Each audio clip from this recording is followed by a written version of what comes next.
I'm Keith Warren. I'm a hunter,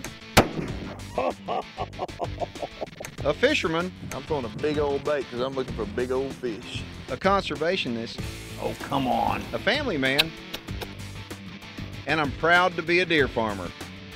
I'm taking a road trip, and we're going behind the scenes of today's most innovative deer farmers and wildlife management operations in North America.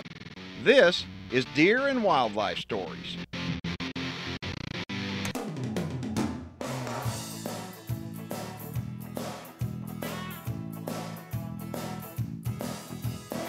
I'm Dee Murphy, the manager of Hurricane Creek Lodge, and when I heard that Keith Warren was coming to Alabama with his deer and wildlife stories, I thought that was a pretty cool idea. We got here just in the nick of time.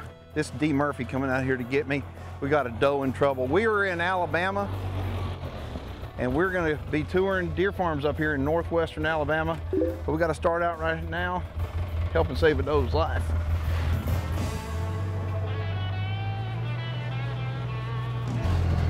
We have a doe that we think that has impacted jaw, and we're gonna go dart her and clean it out. It's all part of being a deer farmer. Driving along the outside of the pen, trying to get close enough for this doe to take a shot, put a dart in her and put her down. The ADA is the Alabama Deer Association, and we've been a member for 5 or 6 years now since we've been in the deer business, and we really believe in it. It's a great organization to be a part of. We all need to be together, especially when it comes to part of any kind of political issues, any battles that we might have. There she is. Oh. Better get broadside first. Back, back, back, back. Good shot. Good shot, Kirby. All right. Good, good, good. Got the darn on. We're ready to go now. Well, typically in 8 to 10 minutes is what I've found, that 8 to 10 minutes and they're asleep. And so, new dart? Yes, sir. Yeah, okay. That's what I use. All right. Somebody got a watch? Look at this. You got 3 men with no watch. We'll know when she's asleep. We We'll go hear by her. the sun. Yeah, we go by the sun right now. We'll know when she's asleep. We'll hear her. She sounds like my cameraman when she's sleeping. Yeah. These guys are fixing to get real busy. I'm gonna tell you what they're gonna do. Okay, what they're doing now, sub-Q, they're putting an IV in. Okay, they've inserted a needle in here to give her some fluids. It's hot outside. It got up close to 100 today. And so they're gonna give her some fluids. It's just underneath the surface of the skin. And as they're working on it, you're gonna see it start to bulge up like this because the fluid is going in through this needle underneath the skin. The fluid is gonna be absorbed into the body. So it just keeps her well hydrated. What's impacted, Joe? Impact, that means it's food. She's probably got a tear inside her mouth. And as she eats, she gets food down in the hole. And it goes up inside, and it can get really, really nasty. Okay, see that? Open up. Goodness gracious. See this? It's her food. Okay, that was food that's up inside there. Good. Gotta get this all cleaned out. I know it's not a fun job, but it's a job that has to be done when you're on a deer farm. If you don't do it, the deer can get infected and die. I'm gonna let you put some of this iodine, betadine on your glove. And then, Rub it all in there. yes sir, give me some. Got it? See, and there's really no way to fix it. Just all you gotta do is clean it out and hope that Mother Nature fixes it herself. Give her an antibiotic, treat her for infection, clean it out the best you can, and then watch her. Put her on the watch list. Okay. All right. Let's get her tongue out there. They're giving her injections right now. Baytril and Draxin are 2 unbelievable good drugs to give them. I'll be honest with you guys, it really didn't, it wasn't as bad as what I thought it was You've done going a to good be. job, Keith. I've done that before. All right, we're gonna wait about 30 to 45 minutes to hit them with a reversal drug. All right, like I said, we got here just in the nick of time, but you know what? I'm glad we were able to show you that. It's just another day in the life of being a deer farmer. We'll have more from Alabama. Don't go anywhere. Deer and Wildlife Stories is brought to you in part by the North American Deer Farmers Association, DNA Solutions and the North American Deer Registry, New Dart, and Sage Capital Bank. I knew when Keith came to Alabama, we had to visit a lot of farms, and I knew that was going to be a pretty tough task, but I knew he could handle that and knock it out with no problem.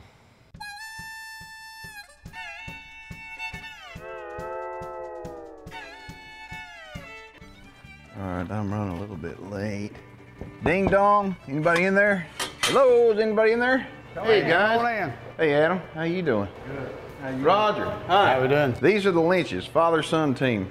Well, this is nice. Golly, is it brand new? Brand new, just about, just brand new. We've used it for 1 year. Obviously, y'all AI see the board on the wall. Yeah. And then what do they do? Yeah, we bring them right on up through here to the East Division until they get to the handler there. That's where we do our business. Well, and what happens here, let me show you. The deer are in here, and they come through. They're gonna wind up in here. Yeah. Okay, and as they wind up in here, I'll have this up. he's gonna raise the floor up. They're gonna come in, and then he's gonna drop the floor out, and this goes up. And the reason why this goes up is because when you're working on deer in there, you keep them from kicking you, and they will kick, won't they? They will kick. They will tear the hide off. And tell them what happens when they leave here. Well, they leave here, we drop them down, they go right out this door and right back out. Let's go out and see what you got. This is one of our holding pens. Oh man, Roger, this is nice. Now, this is where they stay in here till they take a little nap before we can handle them. When they get done in here, going to sleep, you're gonna bring them back in here, and that's when you're gonna impregnate them, right? Exactly. Show me some deer. Alrighty.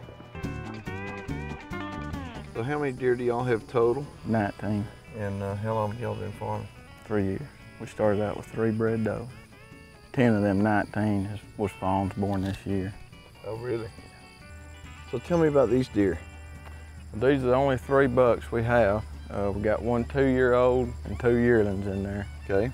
All these other pens, I mean, I know you've got does and fawns in. How are you breeding them, not just with that one guy? He'll cover all our does, that 1 2-year-old back up to the AI. Let me ask you this, what was it about deer farming that caused you to want to get into it? Well, my dad's always took me hunting from an early age. I just love to watch them grow, the bucks, what they start and what they end up as. I enjoy it a lot. Yeah, they're kind of addictive. Well, I appreciate y'all showing me around. Thanks for coming. Hey, Roger, thank you very much. I appreciate y'all showing me around. Appreciate you coming. And yeah, we got lots of Alabama to cover and not a very long time to do it, so I gotta get. Northwest Alabama at Hidden Valley Farms. This is Brock Palmer, and Brock, you've been a deer farmer for quite some time, and talk about this black cloth. Somebody may look at it and think, well, that's kind of a mistake. It's something that's not supposed to be like that, but tell them it is supposed to be like that and why. I leave it loose like that to let the pressure off of the fence when the wind's blowing. And the cloth is up for predators and for the deer to be able to visually see that wire. If they take off running, they don't run into the fence. I notice you've got a hot wire down here and predator wire down here as well. Yes. And so, well, let's take a look at the pens. I want to hear all about your deal. So tell me about your farm. How big is it? How many pens you have, and how many deer you have? I've got 10 acres. I've got 55 deer, and I've got 9 pens here. So how long you been deer farming, and why did you get in it? I've been deer farming about 6 years, and about like everybody else, just couldn't get enough of seeing deer, being around deer, and when you see these little babies being born and growing up, and running around, it's just something that's phenomenal to be around. Are you a member of NADIFA? I sure am. Okay, and I know you're a member of the ADA. Yes. I think strength in numbers, one voice. Everybody sticks together. There's more power with everybody holding together as one big group of deer farmers. Right here is one of the Armstrong boys. They're twins. We got Kevin right here, and Kim's gonna be on camera in a little bit. And we're eating peanuts. This is deer food, but this sure is good people food too. We're gonna take a look at their deer and go in here and see what they got. And you know what, peanuts are good. Don't get us started. We're gonna have a red mouth eating peanuts. We need to have Dr. Pepper. Hey, we do. All right, let's go look at some deer. We got about 35 deer, including the babies. We've been doing it for 11 years. End of July, it's hot here in Alabama. Getting close to lunchtime. That's got to be Kim, your brother. Yes, sir. Keith Warren. How you doing, Kim? Good, sir. How you doing? I'm doing good. Nice to meet you. So you feed Chefe too? Yes, sir. All right, well tell me about this doe right here. Bonnie, she's 11 years old. She's been one of the ones we started with. She was bottle fed originally. She has really changed the demeanor and the characters of all the other deer that are not bottle fed. She's kind of a mother figure to the rest of them. It is getting about lunchtime, don't you think? It is. You can tell by her. She can tell it's lunchtime. Tell me about the buck over there. That's a pretty nice looking buck. He is a 2-year-old out of Bambi 727. He's got 29 points right now that we can see. Good mass, good characteristics. He's a gentle deer too. That makes a big point. He's sired a bunch of babies, as you can tell and you can see, and hopefully they'll be half as what he is. They'll be good deer. Yeah, I tell you what, he's an awesome deer. All right. What about the deer in this next pen? He is. He's a 2-year-old. He's a son out of Rolex, and more of a typical frame right now. He's got 7 babies that he's sired right now. Hopefully everything goes good. We'll cross those up this fall and see what we can come out with. Oh, you're gonna have something good. Anybody in the deer industry has heard of Rolex. Rolex is a famous deer in the industry. He's an awesome deer, and obviously he throws real well. Yes. Well, they're beautiful, beautiful deer. We've been blessed. Okay, well, I got a lot of places I got to go in Alabama, but the next place I got to go is I'm buying y'all lunch. We're gonna buy your lunch. That'll work. I'm full of peanuts, and I'm not gonna eat the chape, so let's go to lunch, boys. Thank you. Thank you, sir. Okie doke. Thank you, Kevin. You're welcome. I appreciate it. I'm Blaine Armstrong, and I'm from Hamilton, Alabama, and I'm proud to be a deer farmer. Deer and Wildlife Stories is brought to you in part by the North American Deer Farmers Association, DNA Solutions, and the North American Deer Registry, New Dart, S&S Whitetail Galore, and Sage Capital Bank.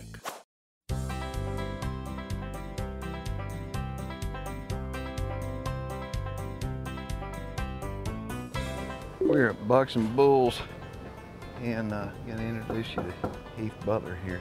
Heath has been deer farming a long time here in Alabama. Hey Heath, how you doing? Hey Keith, nice to see you. Good to see you. Okay, how many deer do you have, and how long have you been deer farming? We've been deer farming since 1998, about 13 years now. We're up to about 74 head of deer, that's including our ponds. And you've been a member of the Alabama Deer Association for a long time, haven't you? Ever since it started, ADA is good about helping people get involved in the deer industry, new people. They support what we do. We all like doing what we do. And I started this as a hobby, and now I do it as a living. Cool. Well, show me some deer. Let's go. So how many total pins you have? I have a total of 8 pins.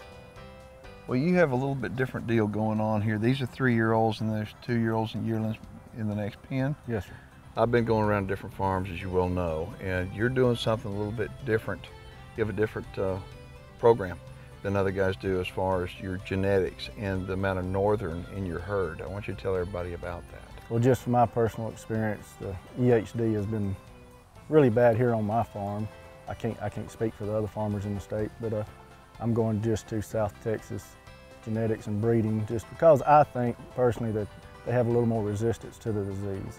I appreciate you addressing that issue with the EHD and northern deer versus southern deer.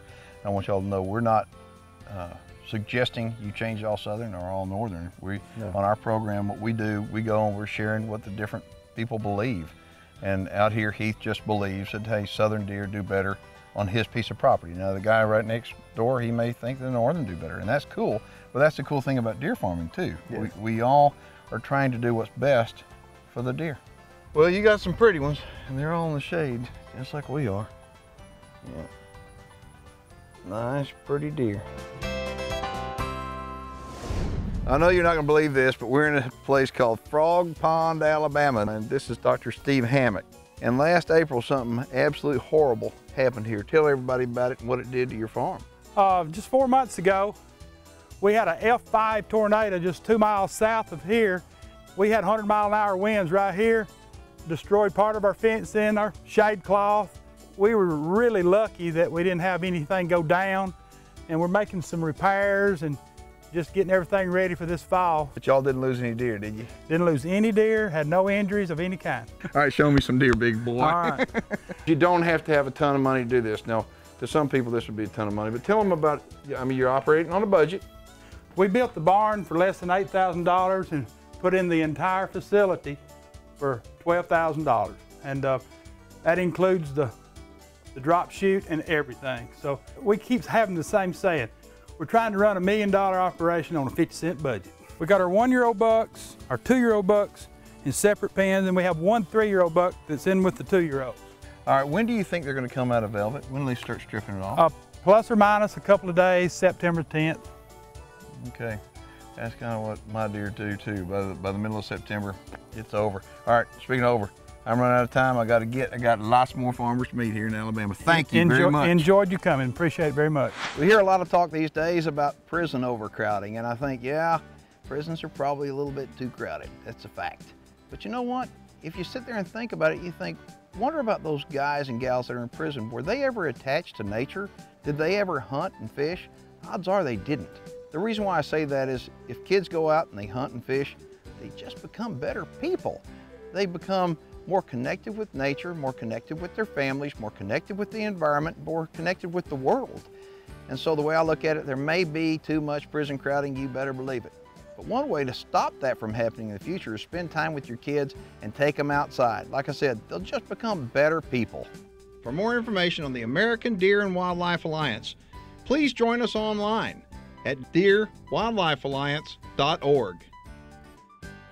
This is Shannon McKinney. Shannon's been a deer farmer here in Alabama, well, before deer farming became a cool thing to be. Yeah, absolutely. Before it was really cool. We, as the family, my father and I, we grew up just like most people that's in the deer farming business, love of hunting and fishing and the outdoors, and we've had a deer permit since probably the mid-'80s. There's a lot of farmers over here down south that are bringing in northern genetics and putting them in the herd. But there are issues, health issues, that obviously we want to do what's best for the deer. Absolutely. And everybody has an opinion on your deer. Why have you made the decision that you've made? I'm trying to raise a quality animal that's going to be resistant to the endemic diseases we have here, mainly EHD and blue tongue. I don't spray, or I have foggers, or have a misting system, and I don't vaccinate. I'd rather have my deer exposed to it naturally and maybe lose 2 to 5 on a really bad outbreak or a bad year, and keep my herd resistant so that I won't have any bad losses as far as losing just numbers and numbers and numbers of deer. Obviously deer die, whether they're in the pens or whether they're out in the wild. Deer die, and they die of diseases, but the deer out in the wild die of the exact same diseases that deer on the other side of that wire die of. Absolutely. It's just that when they die out here, people don't know about it. And so what we're able to do as deer farmers, gather a lot of research, a lot of data from deer that are living in the pens, and we know what to do to keep them alive longer and what not to do. And I think that we have helped a lot of people with the free ranging herd. I think we've helped with a lot of information, help them keep their management deer bigger. decisions, no doubt. I know you've got your kids that help you a bunch. I do. How do you feel about deer farming? What does it do for the family? With farming, and deer farming in particular, we're able to kind of nurture and grow that love of wildlife that we have, my wife and I have, and whether or not they stay around the outdoors or live in a rural part of the country, they're still going to have skills that's going to go with them wherever they go and be beneficial to them. Well, let's go find your kids. I know they're bottle feeding. Yes, I have enjoyed. They better be. Yeah, I've enjoyed this visit. Now let's go see the kids and go look at some more deer. Right. I'm Jordan McKinney. I'm from Vine, Alabama, and I'm a deer farmer. This program is dedicated to the men and women of the United States Armed Forces, past, present, and future. I'm Brock Palmer here in Hamilton, Alabama, and I'm proud to be a deer farmer. So how many pens do you have and how many deer? We have 18 pens right now. Fixing to build 5 more, give us 23, and then we'll probably have a little over 300 head of deer right now. And how long have y'all been deer farming? I've been doing about 5 years. We've been AI and artificial breeding for 3, going into our 4th year this November. So all these bucks we're looking at are a result of the artificial insemination? Yeah, most of them are, yes, right. I'll tell you what, it is amazing that when you start doing that, how you improve genetics. Oh, it's unreal. It really is. Yeah. So y'all DNA everything, don't you? Yes. These days in deer breeding, that DNA and all that's very important to selling these animals, because it's all about the genetics now and the lineage and what they come out of. So we have everything's DNA'd. So how long have y'all been AIing deer? 3 years, going into our 4th season this November. It is amazing when you start AIing deer what happens, huh? It is, it's crazy. Man, this is pretty awesome. This is it's a very relaxing place to be. And this deer farming's a great thing. Yeah, deer farming is a relaxing thing to do. It's but it can get to you sometimes, but it is very, very relaxing. Days like this, late in the afternoon, man, you come up here and end of summer and see what you've grown. So It's very rewarding, very rewarding. Yeah, the deer industry now is getting very, very competitive, and so you're having to breed with the best of the best, and so that's what we try to do the best we can. We're over here at the Bucks and Bulls massage parlor. We're looking for the owner right now. I shouldn't have said that. Is this the Bucks and Bulls massage parlor? It is. Okay, all right. I thought it was. I need a massage, man. I need to find some air conditioning. We got Get that off, get that off. It is the end of July. We have something special right here. Look at this, we got a baby right here. Looks like it's probably a day old. I'm gonna pick it up if I can catch it.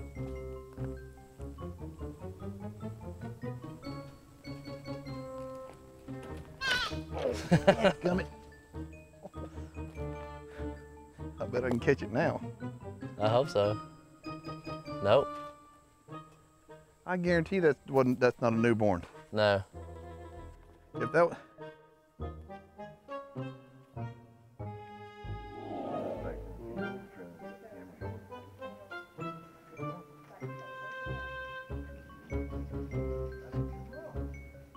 Check this out, Casey.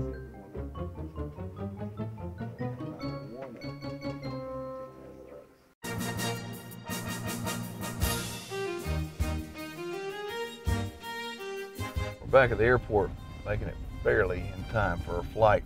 We've had a crazy couple of days visiting all the farms here in Alabama, and I hope you enjoyed it. If y'all want to get a hold of any of the farms, all you need to do is get on our website, contact the Alabama Deer Association. And again, the ADA is not made up of just deer farmers, it's made up of deer enthusiasts. Before you make your next Polaris purchase, you owe it to yourself to check out the #1 Polaris dealer, Hoffpower Polaris. Log on to keithwarren.net for 24/7 access to more information, more video, and full episodes.